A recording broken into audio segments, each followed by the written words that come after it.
Most businesses don't fail because they are bad.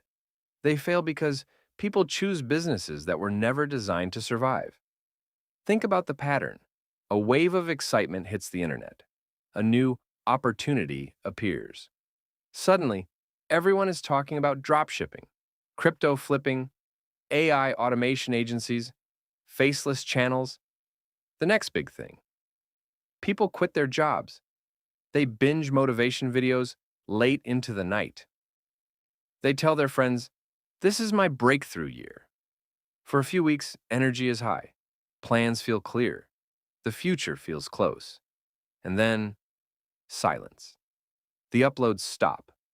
The business pages go inactive. The dreams quietly expire without an announcement.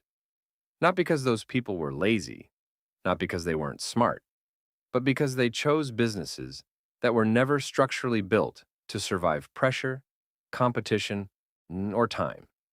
Now, here's the uncomfortable truth most gurus will never tell you. The safest businesses are usually not the most exciting ones. They don't look sexy on Instagram. They don't go viral on TikTok. They don't promise overnight freedom. And that is exactly why they quietly make people rich. Because stability is boring. Consistency is boring. Slow compounding is boring. But boring survives. Today, we're breaking down 7 businesses that statistically almost never fail. Not opinions, not hype.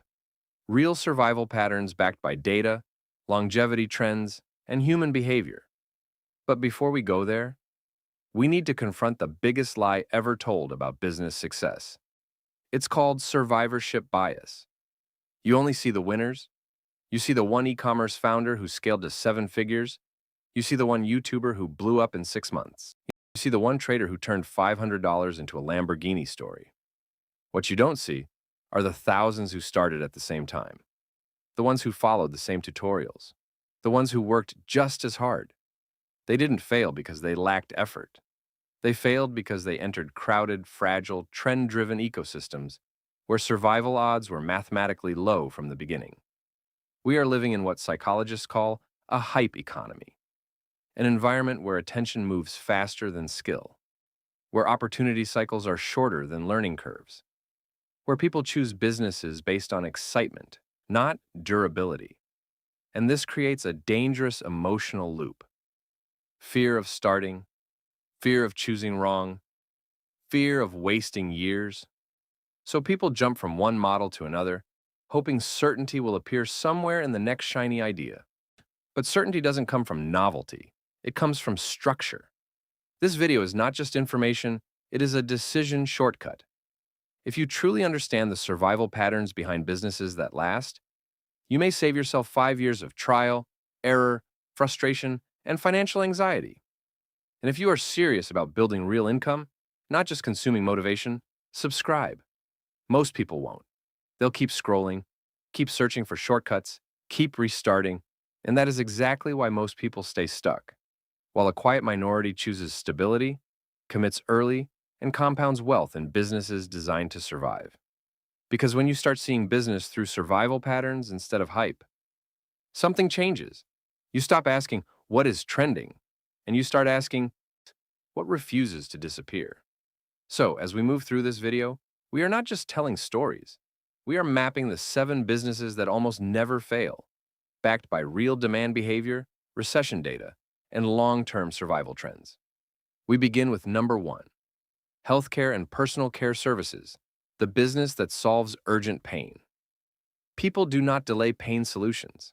This is one of the most powerful psychological forces in economics. When someone has a severe toothache, they do not wait for payday motivation.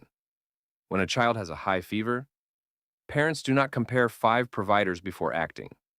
When chronic illness requires medication, the purchase becomes automatic. This is why clinics, pharmacies, home care services, therapy centers, and rehabilitation providers consistently demonstrate stronger survival rates than many exciting modern ventures. Pain purchases beat pleasure purchases. In prosperous times, these businesses grow steadily. In difficult times, they contract slightly, but rarely collapse. Because the demand is recurring, and recurring demand creates predictable cash flow.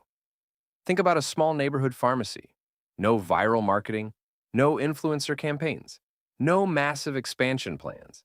Yet year after year, it survives economic downturns that wipe out trend-driven businesses nearby. Why? Because biology does not respect recessions. Customers return monthly for prescriptions. Families build trust with familiar providers. Switching becomes emotionally and logistically inconvenient. This creates something far more valuable than fast growth: durability. And durability compounds. A business that survives 10 years with moderate profits often outperforms a business that grows rapidly but disappears in 3.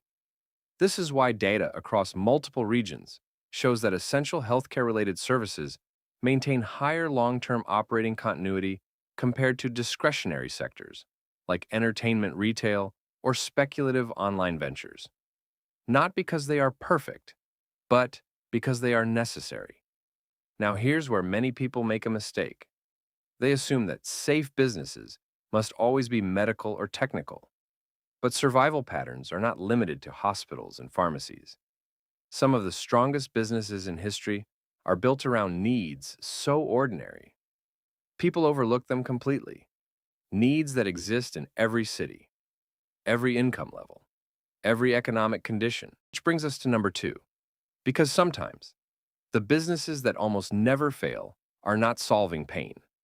They are solving daily living. Now we move to business number 2. Not hospitals, not technology, not finance, food, but not the type most people imagine. Because there is a massive difference between food that impresses and food that repeats. And survival in business is almost always hidden inside repetition.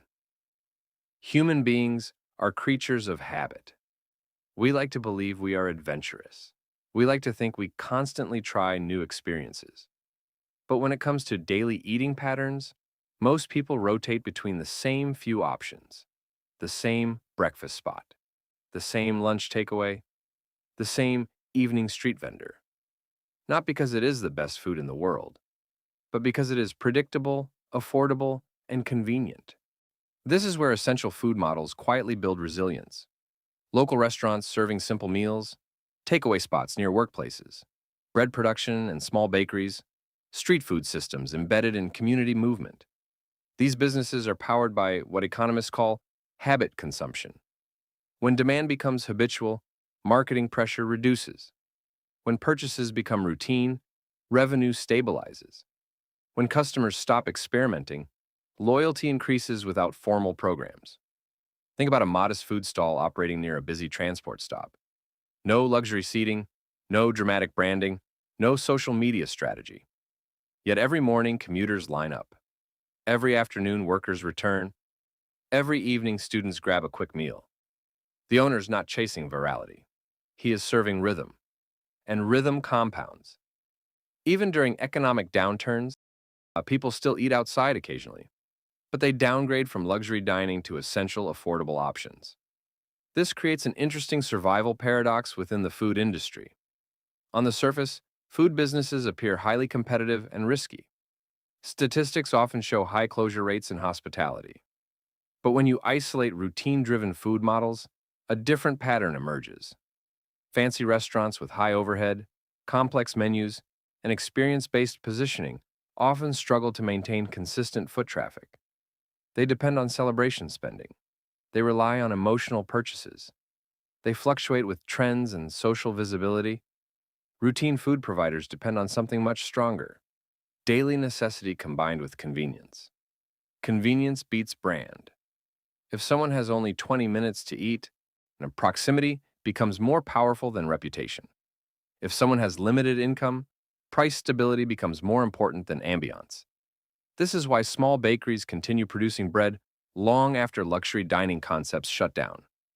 Bread is not a trend. Quick meals are not seasonal. Street food ecosystems adapt faster than formal establishments because their cost structures are lighter and their demand cycles are tighter. Data across urban and developing markets consistently shows persistence in essential food supply chains, even when new competitors enter. Because competition does not destroy routine demand, it redistributes it. And those who secure location, consistency, and trust early often survive the longest. The mistake many new entrepreneurs make is trying to start at the top, designing premium experiences before mastering basic demand. But survival is built from the ground up.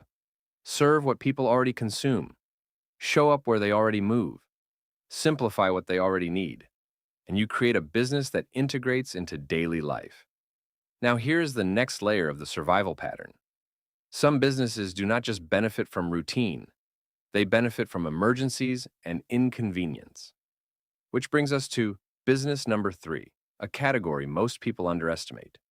Until something breaks. Repair and maintenance services. Phone repair shops, auto mechanics, appliance technicians, electricians, plumbers. These businesses are built on one brutal psychological truth. Inconvenience creates urgency. A leaking pipe does not wait for motivation. A broken car does not respect your monthly budget plan. A damaged phone does not pause your digital life. When functionality disappears, people act fast. And fast action is one of the strongest drivers of predictable business demand. Unlike luxury purchases that can be delayed for months or years, repair spending is often reactive. It is triggered by disruption. This makes repair-based businesses structurally resilient across economic cycles. During recessions, people buy fewer new products, but they repair existing ones more frequently. This substitution effect has been observed across multiple markets. Instead of replacing a refrigerator, families call a technician. Instead of upgrading vehicles, drivers maintain older ones. Instead of buying new devices, users fix cracked screens and faulty batteries. This behavioral shift directly supports survival rates in maintenance-related sectors.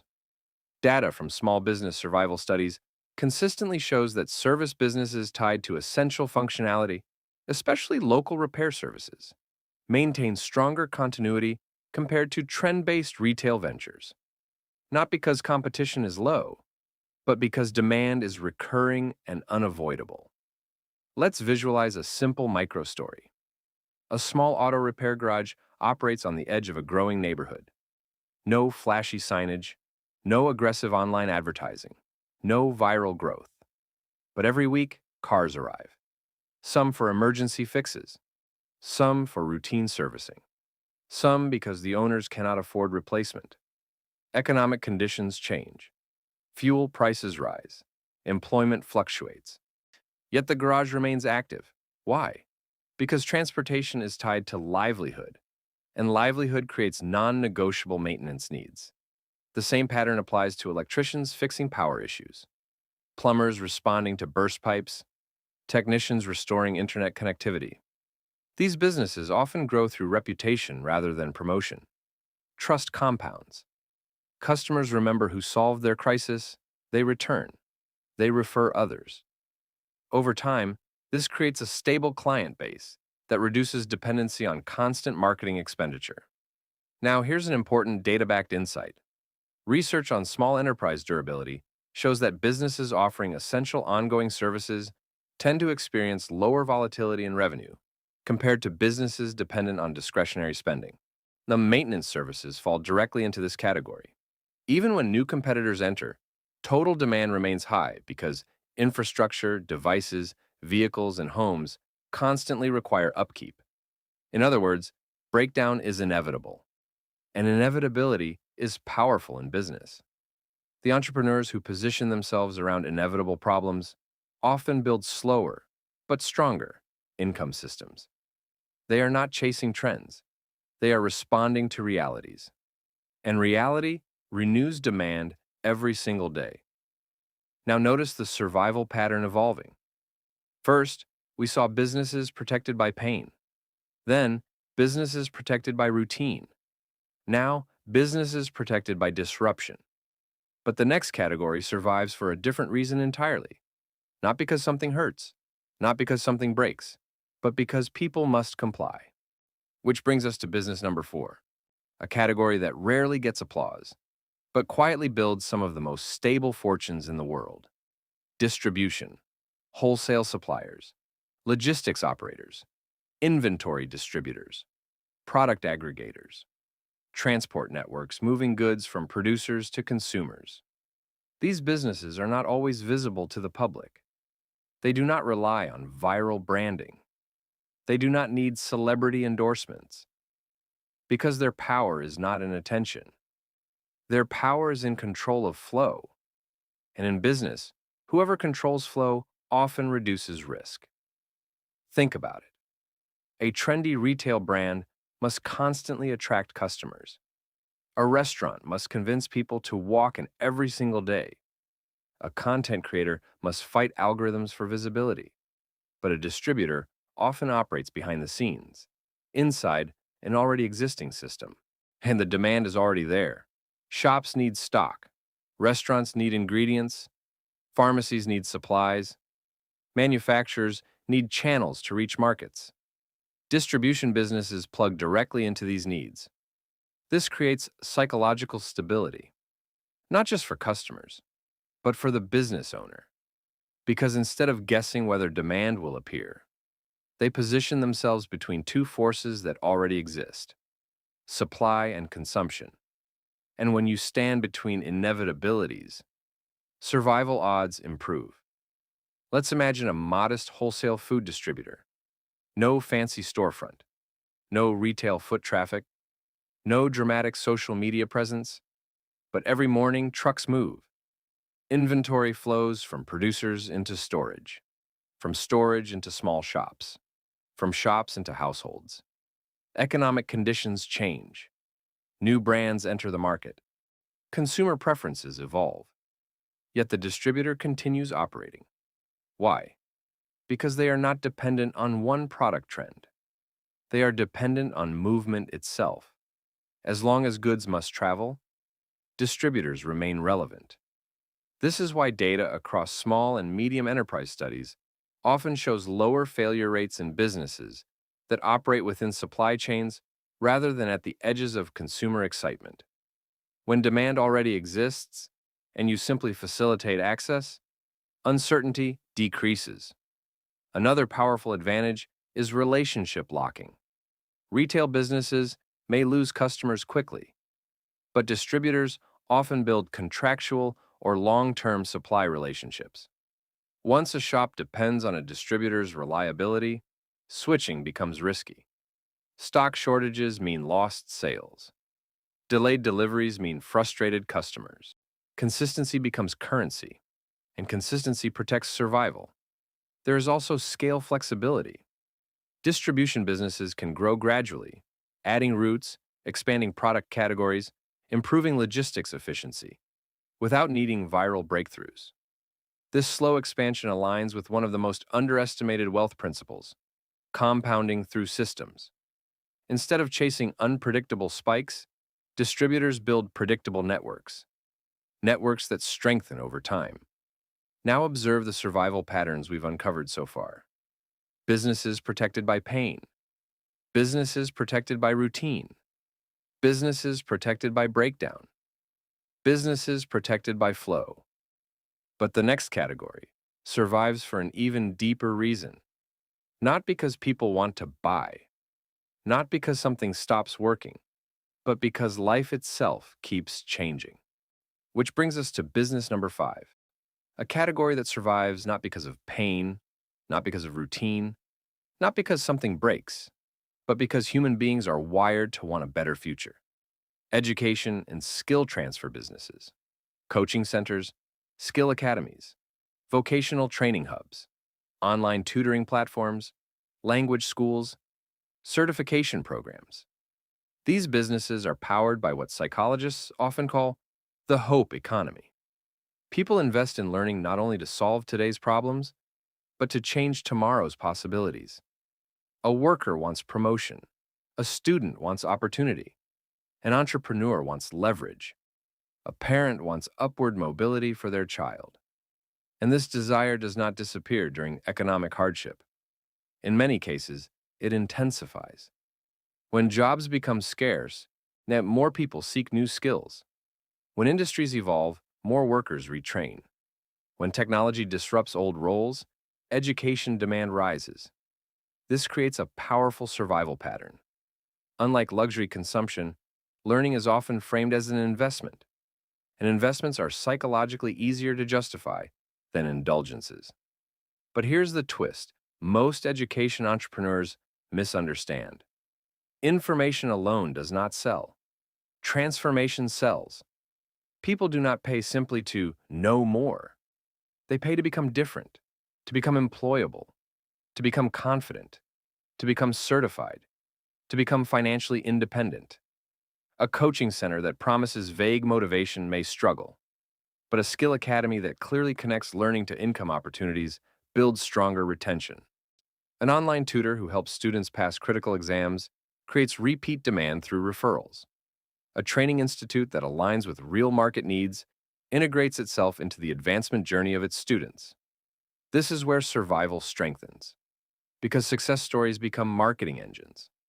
Results create credibility. Credibility attracts new learners. Data across multiple regions continues to show persistence in structured education services, especially those tied to career mobility and practical skill development. Even as formats change from physical classrooms to digital platforms, the underlying demand remains consistent. Learning adapts, hope renews, and businesses positioned around advancement ride that wave. Let's picture a small vocational academy teaching technical skills. Not glamorous, not trending online. But year after year, new batches enroll. Graduates find jobs. Some return for advanced programs. Others send their siblings and friends. The academy does not depend on hype cycles. It depends on aspiration cycles. And aspiration is one of the most renewable human resources. Now pause for a moment. If you want more psychology-driven breakdowns like this, subscribe now before you forget. Most people tell themselves they'll do it later. Later never comes. They keep watching, keep learning, but never position themselves to consistently receive the insights that could change their decisions. And decisions shape outcomes. Now notice the evolving survival blueprint. Businesses protected by pain, by routine, by breakdown, by supply flow, and now by hope. But the next category survives for a surprisingly simple reason. Not because people want to grow, but because life itself keeps moving. Which brings us to business number 6, a category that does not depend on daily sales, does not rely on viral marketing, does not require constant persuasion. Property-linked businesses, rental apartments, storage units, small commercial spaces, warehouses, shared office hubs, land leasing. These models are built on one of the oldest wealth principles in history. Ownership creates predictability. When you own or control a physical asset that others need access to, you're no longer chasing customers in the traditional sense. You are providing ongoing utility. And ongoing utility creates recurring income. Think about the psychology behind renting. People rent homes because they need shelter. Businesses rent spaces because they need visibility or operations bases. Families rent storage because they run out of room.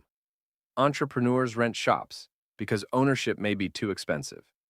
This behavior is driven by what psychologists call the security mindset. Human beings are constantly trying to stabilize their environments. A stable place to live, a stable place to work, a stable place to keep their possessions. When a business aligns itself with stability, it often inherits stability. Let's imagine a modest building owner. No tech startup, no trending product, no complicated online funnel, just a few rental units. Every month, payments arrive, some tenants leave, new ones come. Rates adjust slowly with economic conditions, but the structure continues generating income. Over time, loans get reduced, equity increases, maintenance costs become predictable, and the owner's financial stress often decreases compared to someone running a volatile, demand-dependent venture. This is why long-term data across property markets frequently shows survival patterns tied to asset-backed income models. Even during downturns, while property values may fluctuate, the fundamental need for space does not disappear. People still require housing. Businesses still require operational locations. Urban expansion still creates storage demand. Another overlooked advantage is pricing flexibility.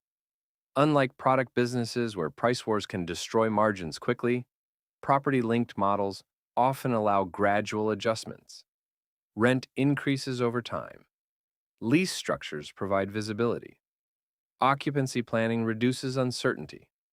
And because supply of prime locations is limited, the demand pressure can remain consistent for years. Of course, this category is not risk-free. Maintenance exists, regulations exist, vacancy periods exist, but compared to trend-driven income models that can collapse overnight, property-linked businesses often fail slowly, or not at all, when managed intelligently. And slow failure is important, because slow failure gives time to adapt, time to refinance, time to reposition. Speed destroys fragile businesses. Time protects durable ones. Now observe the survival architecture we have built so far. Protected by pain, protected by routine, protected by breakdown, protected by flow, protected by hope, protected by ownership. But the final business category survives for perhaps the most powerful reason of all. Not because people need improvement, not because they need space, but because everyday life produces endless small problems.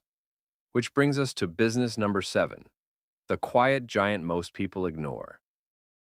Number 7, a category so ordinary, most ambitious people ignore it completely. Cleaning and recurring service businesses, residential cleaning companies, commercial janitorial services, waste management providers, facility maintenance teams, laundry operations, sanitation contractors. These businesses rarely make headlines. They do not attract motivational speeches. They do not promise overnight success, but they build something far more powerful: consistency. And consistency compounds into wealth. The survival pattern here is simple but profound. Dirt returns, trash accumulates. Spaces require maintenance. Hygiene cannot be postponed forever. This creates recurring demand that is not based on trends, emotions, or entertainment cycles. It is based on reality. Offices must stay clean to function. Hospitals must maintain sanitation standards. Apartment complexes require regular waste removal. Homes need upkeep as lifestyles become busier. Unlike one-time service businesses that constantly hunt for new customers, recurring service providers build contracts, weekly cleaning schedules, monthly facility agreements, long-term sanitation partnerships. Each contract becomes predictable income. Each predictable income stream reduces anxiety. Each reduced anxiety allows better planning, and better planning improves survival odds. Now here's the psychological advantage most people overlook. These are low-ego industries. They do not sound impressive at social gatherings. They do not signal status in entrepreneurial circles. They are rarely featured in glamorous success stories. Because of this, competition is often lower than in hype-driven sectors. Everyone wants to start a tech company. Everyone wants to launch a luxury brand. Everyone wants to build a personal brand online. Very few people wake up excited to start a waste management operation, and that is precisely where opportunity hides. Let's picture a quiet entrepreneur. No viral presence, no dramatic lifestyle content, no constant business pivots. He starts a small cleaning service. At first, he handles a few residential clients, then a small office contract, then a facility maintenance agreement. Years pass. While others jump from dropshipping to trading to content creation, he keeps renewing contracts. He hires slowly, improves systems, yet adds vehicles, expands service routes. His income does not explode overnight, but it stacks.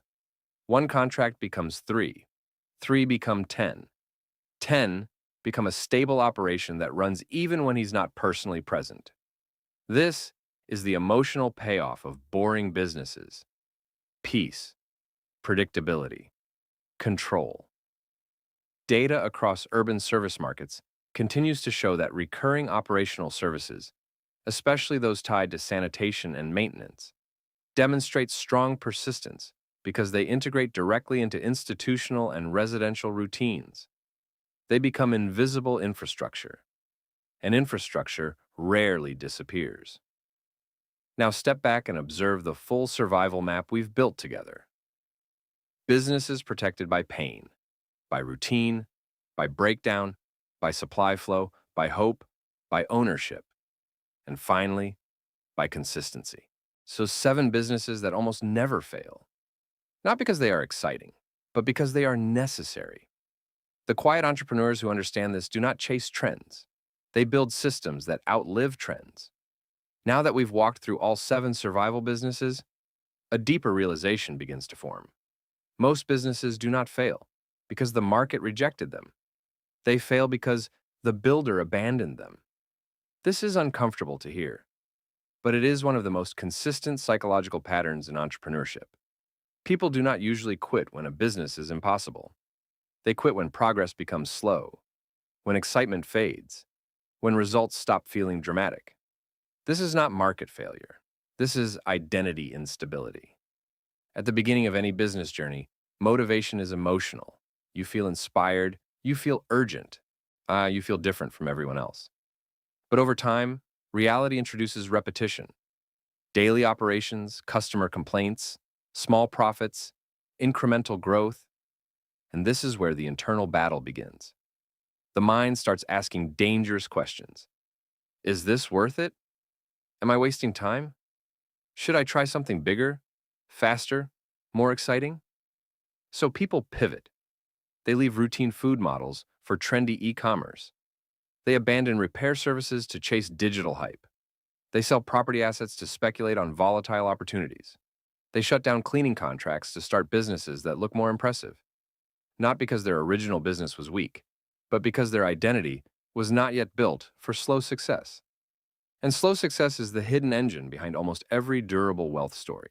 You know, I'm the pharmacy owner who compounds for 15 years, the distributor who expands routes gradually, the academy founder who trains thousands over decades, the facility service operator who keeps renewing contracts. These people do not win because they are always smarter. They win because they stay. They develop patience as a competitive advantage. They treat boredom as part of the process. They allow systems to mature. This leads to a powerful realization. The businesses that almost never fail are the ones most people are too impatient to build. They are not avoided because they are unprofitable. They are avoided because they are not emotionally stimulating in the short term. But wealth is rarely built in emotional spikes. It is built in disciplined repetition. Now think back to the opening of this video. Now we talked about people jumping into trendy ventures, watching motivation content, starting strong, and then silently disappearing. The truth is, most of them did not choose bad businesses. They chose unstable expectations. They wanted speed in environments designed for endurance, and endurance always wins. If this changed how you think about business, subscribe. Not for me, but because the version of you that wants financial stability needs to stay in environments like this. Most people will close this video and return to chasing excitement. A smaller group will pause, reflect, and choose durability. And years from now, that difference in thinking will look like luck to everyone else. But you will know what it really was: a decision to build something that survives long after trends disappear.